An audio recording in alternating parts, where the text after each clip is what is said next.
This is not an ordinary story, you know.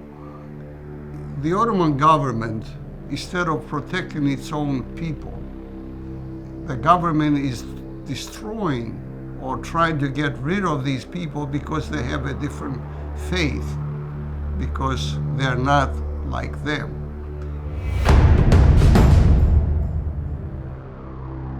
Their main plan was Turkey for Turks.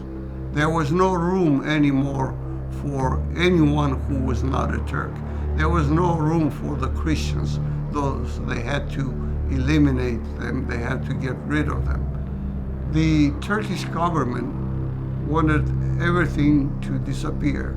They destroyed everything so that there was no evidence that the Greeks lived in this area.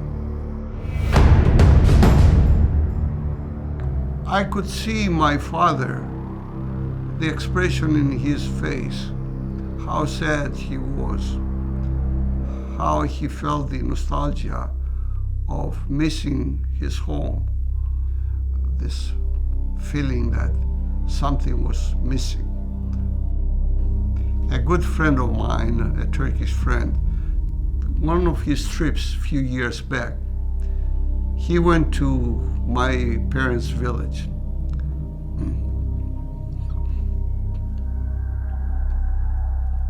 There is no church, there is no cemetery. I would say there is nothing there left anymore.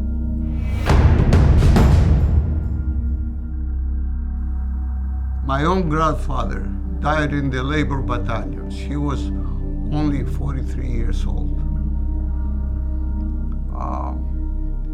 To grow up without getting to know grandparents is a huge loss. Not all your life, not to be able to.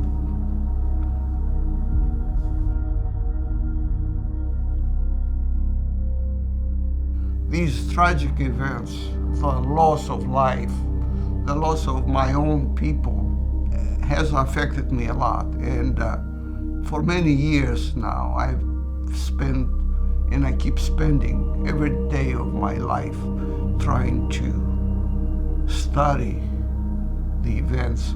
Hopefully, we get to a point where the new generations get to know these facts, these tragic pages in our history, and try to prevent tragic events of genocide, destructions, and so on. The Turks may have succeeded in destroying the physical evidence that our people lived in those areas. But they were not able, and they're not able to erase the history.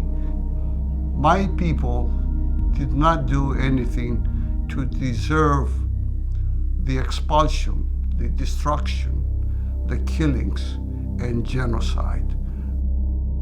Lethal nationalism, genocide of the Greeks.